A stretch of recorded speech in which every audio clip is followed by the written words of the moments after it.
Ha habido muchos líderes en la humanidad. Yo elegí a la Madre Teresa de Calcuta. Ella fue fundadora de los Misioneros de la Caridad. Ayudó a los pobres y dedicó su vida a cuidar a los enfermos. En 1979 ganó el Premio Nobel a la Paz y murió en 1997 en Calcuta. Para mí ella es un ejemplo de liderazgo porque mostró siempre empatía, hizo propio el dolor ajeno, se responsabilizó de los enfermos y siempre predicó con el ejemplo. Otro ejemplo muy importante de liderazgo lo encontramos en Mahatma Gandhi. Él nació en la India, fue abogado y después de eso se alistó como camillero en el ejército. Ahí vio los horrores de la guerra y dedicó su vida completa a predicar la paz. Vivió humildemente, era vegetariano, arrasó a mucha gente con su ejemplo para seguirlo en las protestas pacíficas que hacía y murió en 1948 cuando un extremista hindú lo asesinó. Para mí él es un ejemplo de liderazgo porque siempre mostró respeto por los demás, se entregó en cuerpo y alma al objetivo que él tenía y sentía también empatía, igual que la madre. Mi nombre es Ricardo Reyes Hernández, soy integrante del grupo 3 de la materia Taller de Liderazgo. Hoy vengo a hablarles sobre dos grandes líderes mexicanos, uno de ellos es Benito Juárez y el otro es Emiliano Zapata. Benito Juárez, presidente 5 veces de la República, fue el primer presidente de origen indio, célebre por su resistencia ante la ocupación francesa, de donde nace su principal frase, que dice: entre los individuos como entre las naciones, el respeto al derecho ajeno es la paz. Frase que al día de hoy es recordada y mantiene un orden social. Emiliano Zapata fue uno de los principales líderes revolucionarios en el sur. Él peleaba una idea principal, era regresar la tierra a los campesinos de hacendarios, ya que en la época del porfiriato los hacendarios adquirieron las tierras de los campesinos. Lo considero líder porque reunió demasiada gente para una causa justa. Uno de los personajes que elegí fue José Doroteo Arango, mejor conocido como Pancho Villa. Nació el 5 de julio de 1878 en la Coyotada San Juan del Río Durango. Fue uno de los jefes revolucionarios, mejor conocido como el Centauro del Norte. Gobernador provisional de Chihuahua de 1913 a 1914. Muere el 20 de julio de 1923 en una emboscada en Parral, Chihuahua. El siguiente personaje fue George Washington. Nació el 22 de febrero de 1732 en Virginia, Estados Unidos. Primer presidente de Estados Unidos en el año de 1789 y 1797.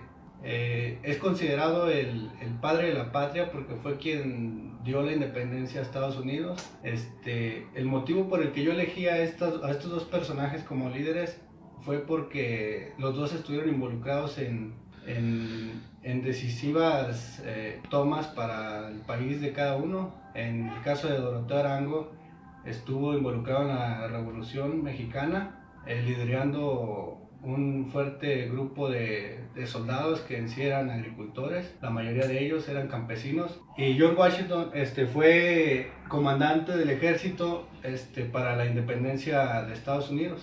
Y es por eso que es considerado el padre de la patria. Nelson Mandela nació el 18 de julio de 1918. Falleció el 5 de diciembre del 2013 en Houghton, Johannesburgo, Sudáfrica. Nelson Mandela fue un abogado, activista, político y filántropo sudafricano que presidió su país de 1994 a 1999. Fue el primer mandatario de raza negra que causó el poder ejecutivo en su país. Yo considero que Mandela fue uno de los líderes indiscutibles en la lucha contra el racismo en Sudáfrica y un referente a nivel mundial de la batalla por los derechos de las personas, así ganando el premio Nobel, y sus frases y discursos son una fuente de inspiración para muchos. Aprendí que el coraje no era la ausencia de miedo, sino el triunfo sobre él.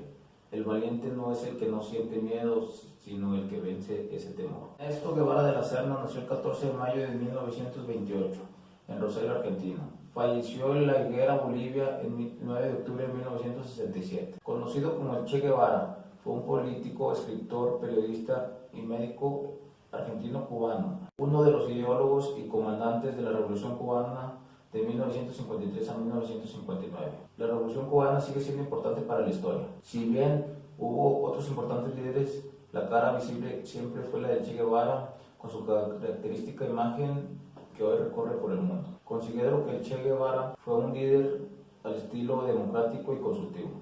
Buscaba la participación y escuchaba las preocupaciones de los demás, así como un líder visionario. El Che no es solamente un reflejo de liderazgo, sino también de preocupación. Yo soy Elías Ruiz Lara, soy integrante del equipo número 3 del taller de liderazgo. En este caso les voy a hablar de dos personas muy especiales. La primera, Steve Jobs. Principalmente no vamos a centrar en los logros de Steve Jobs como padre de la computadora, como el gran creador de efectos innovadores como el iPhone, iPad, iMac, entre otros. Yo me voy a enfocar más que nada en el cambio de actitud que tuvo en su primera fase, en su segunda fase en Apple, ¿no? En su primera fase, algo que me sorprendió mucho fue su egocentrismo, su poca importancia hacia el equipo de trabajo, al saber cómo estaban, al saber qué necesitaban. Para él solo era yo y nadie más. Si yo puedo hacerlo, tú tienes que hacerlo mejor que yo. Si yo puedo hacerlo, tú tienes que hacerlo igual que yo. Y efectivamente esto llevó al quiebre de la primera fase en Apple, ¿no? Después de haber creado Next Computer y de haber creado el centro de animaciones de Pixar, el cual fue comprado por Disney, regresó a Apple con un cambio de actitud de 180 grados. Lo primero que hizo fue trabajar sobre su equipo de trabajo, preguntarles qué necesitaban para ser innovadores, gente innovadora, que para ellos que era innovador. Pero lo que me impresiona es que se centró primero en ellos antes de centrarse en los negocios. Se centró primero en ellos porque él sabía dentro del fondo que esa era la clave para lograr lo que él traía en la cabeza, hacerlo realidad. Y ahora los negocios fue simplemente la idea de ganar. Tú me necesitas, yo te necesito, vamos a complementarlos para llevar a cabo mi meta. Y eso para mí tiene un gran valor. En cambio, Francisco Madero para mí no es un líder por sus ideales, para mí es un líder principalmente por mantener en control dos principales presiones sociales. Por un lado los campesinos, tierra y libertad, y por otro lado los obreros y las invasiones norteamericanas en el norte de la frontera, con dos generales super explosivos, Emiliano Zapata y Francisco Villa, llevarlos a cabo con una frase: al sufragio efectivo, no reelección, y hacerlo realidad, derrocar al dictador Porfirio Díaz. Pero lo que me impresiona es que se tomó el tiempo para conocer qué necesitaba cada mexicano en ese entonces, qué necesitaban los pobres, los de clase media alta y los de clase alta.